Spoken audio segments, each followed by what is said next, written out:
Kerala film critics അസോസിയേഷന്റെ award ദാന ചടങ്ങ് കൊച്ചിയിൽ നടന്നു. 2022-2023 വർഷങ്ങളിലെ പുരസ്കാരങ്ങളാണ് സമ്മാനിച്ചത്.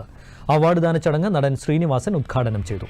2022 ചലച്ചിത്ര പ്രതിഭാ പുരസ്കാരം വിജയരാഘവന് സമ്മാനിച്ചു.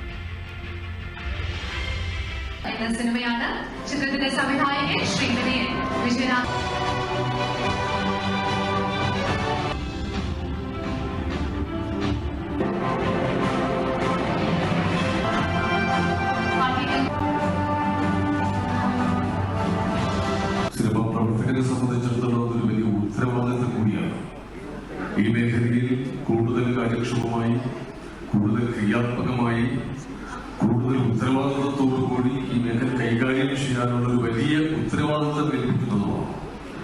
അത് പുരസ്കാര ജേതാക്കളെ സംബന്ധിച്ചും പ്രേക്ഷകരെ സംബന്ധിച്ചും പുരസ്കാരദാന ചടങ്ങിന് വലിയ പ്രാധാന്യമാണ്. സിനിമ നയരൂപീകരണ സമിതിയുടെ ആദ്യ യോഗം കൊച്ചിയിൽ ചേർന്നു.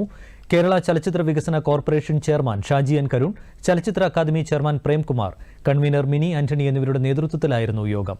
ഇതൊരു പ്രാരംഭ ചർച്ചകൾ മാത്രമാണെന്ന് ഷാജി എൻ കരുൺ മാധ്യമങ്ങളോട് പറഞ്ഞു. കോൺക്ലേവ് സംബന്ധിച്ച തീരുമാനങ്ങൾ സർക്കാരുമായി ആലോചിച്ച് കൈക്കൊള്ളുമെന്നും ഷാജി എൻ കരുൺ വ്യക്തമാക്കി. അപ്പം സിനിമാക്കാരെല്ലാവരും അതിനകത്ത് പാർട്ടിസിപ്പേറ്റ് ചെയ്യുന്നൊരു സന്ദർഭമാണ്. അതുമാത്രമല്ല, ഡിസംബർ എന്ന് പറയുന്നത് യൂറോപ്പിൽ നിന്ന് ചില ആൾക്കാർ ഇതുമായിട്ട് അസോസിയേറ്റ് ചെയ്ത് വരുന്നുണ്ട്. അപ്പോൾ അവരുടെയൊക്കെ സമയം നോക്കുകയാണെങ്കിൽ അതെങ്ങനെയാണ് തീരുമാനിക്കുന്നത് എന്നുള്ളത് സർക്കാരുമായിട്ട് തീരുമാനിച്ചിട്ടേ നമുക്ക് പറയാൻ പറ്റുള്ളൂ. കോൺക്ലേവിൽ ജനാധിപത്യപരമായ തീരുമാനങ്ങൾ കൈക്കൊള്ളുമെന്ന് ചലച്ചിത്ര അക്കാദമി താൽക്കാലിക ചെയർമാൻ പ്രേംകുമാർ പറഞ്ഞു. മാറ്റി നിർത്തുകയില്ല, എല്ലാവരെയും നമ്മൾ കൂട്ടിയോജിപ്പിച്ചുകൊണ്ട് എല്ലാ വിരുദ്ധ ശബ്ദങ്ങളെയും നമ്മൾ ഉൾക്കൊള്ളുകയും അങ്ങനെ ഒരു ജനാധിപത്യപരമായ ഒരു സ്പേസ് എല്ലാവർക്കും ഉണ്ടാവും.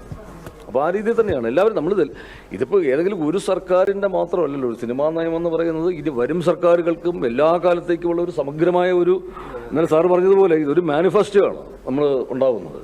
അപ്പോൾ അത് വരും സർക്കാരുകൾക്കൊക്കെ ഉണ്ട്. അപ്പോൾ അവരുടെ എല്ലാം പിന്തുണയോടുകൂടി നമുക്ക് നടപ്പാക്കാൻ പറ്റും.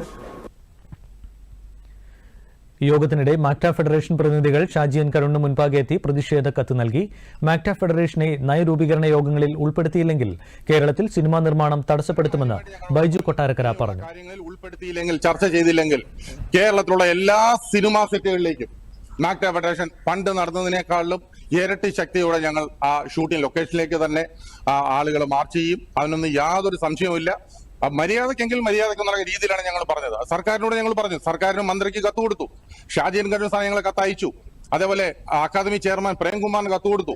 ഇതൊക്കെ ശരിയാണ്. എല്ലാവർക്കും കൊടുത്തു കഴിഞ്ഞാലും ഇവരുടെയൊക്കെ സംസാരം എന്ന് പറയുന്നത് വരട്ടെ വരട്ടെ എന്നുള്ളത്. അപ്പൊ വീണ്ടും ഈ ആരോപണ വിധേയനെയും ഈ 15-അംഗ പവർ കമ്മിറ്റിയിൽ ആരാണ് പറഞ്ഞത്? ഈ പവർ കമ്മിറ്റി ഉൾപ്പെട്ടിട്ടാണ് ഞങ്ങൾ. ഹേമ കമ്മിറ്റി റിപ്പോർട്ടിന്റെയും പൊതുവായ സിനിമാ നയം രൂപീകരിക്കുന്നതിന്റെയും പശ്ചാത്തലത്തിലാണ് സർക്കാർ സമിതി രൂപീകരിച്ചത്.